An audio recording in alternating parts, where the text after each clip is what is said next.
Hello student, আজকে আমরা যে ক্লাসটা করব সেটা হচ্ছে এমএস ওয়ার্ডে drop cap apply.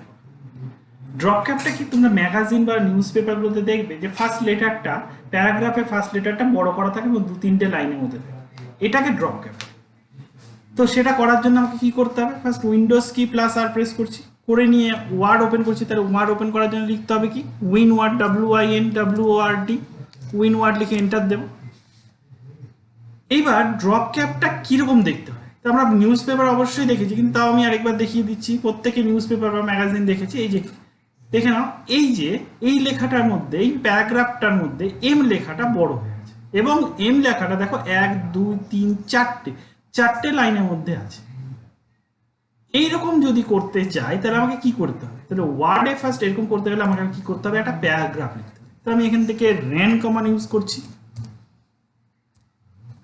Ran command use করে আমি 3টে প্যারাগ্রাফ নিচ্ছি। 3টে প্যারাগ্রাফ নেওয়ার পর আমি কি করছি? এই ড্রপ ক্যাপ অ্যাপ্লাই করার জন্য প্যারাগ্রাফটার মধ্যে শুধু ওটাকে যদি করি তাহলে ওটাকে সিলেক্ট করতে পারি, বা এই প্যারাগ্রাফে যে কোনো এক জায়গায় কার্সার রেখে দিলেই প্যারাগ্রাফটার ফার্স্ট লেটারটাই ড্রপ ক্যাপ হবে। প্যারাগ্রাফটার মাঝখানে যে কোনো এক জায়গায় কার্সারটাকে রেখে দিলাম।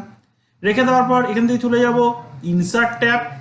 ইনসার্ট ট্যাবে যাওয়ার পর এখান থেকে চলে আসবো ড্রপ ক্যাপ। ড্রপ ক্যাপে যাওয়ার পর এখান থেকে চলে আসবো drop cap option. Drop cap অপশনে যাওয়ার পর এখান থেকে দেখো লিখে লাইন টু ড্রপ, এটা ইনঅ্যাক্টিভ হয়েছে। তো এটাকে অ্যাক্টিভ করার জন্য কি করতে হবে? ড্রপের মধ্যে ক্লিক করবো। ড্রপে গিয়ে ক্লিক করার পর এখানে লাইন টু ড্রপ, এখানে বাই ডিফল্ট 3টে আছে, মানে 3টে লাইন মধ্যে। আমার এখানে আছে 4টে লাইন।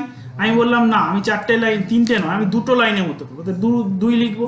লিখে আমি যদি চাই ফন্টটাকে চেঞ্জ করে দিতে চাই তাহলে এখান থেকে সিলেক্ট করে আমি যে কোনো একটা ফন্ট দিয়ে দিতে পারি। দেখো অনেকগুলো ফন্ট আছে, যে কোনো একটা ফন্ট আমি দিয়ে দিচ্ছি।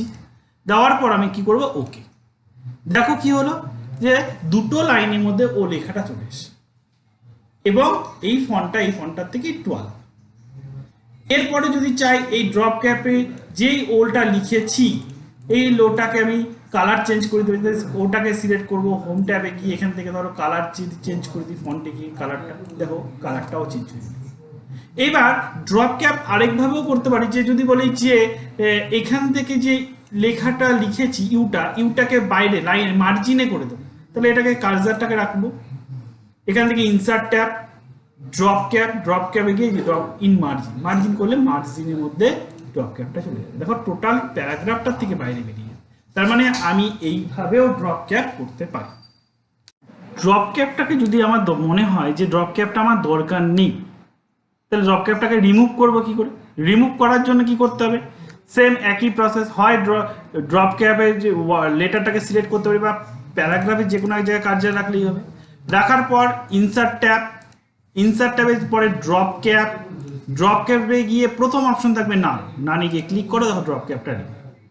পরেরটাও সেম, সিলেক্ট করব ইনসার্ট ট্যাব, ড্রপ ক্যাপ, এখান থেকে প্রথম নান। দেখো ড্রপ ক্যাপটা রিমুভ হয়ে গেছে, সাথে সাথে কালারটাও রিমুভ হয়ে গেছে। ঠিক আছে, ভিডিওটি লাইক করো, শেয়ার করো, আর ভিডিও ক্লাসে অংশগ্রহণ করার জন্য ই শেখা চ্যানেলটিকে এক্ষুনি সাবস্ক্রাইব করে নাও।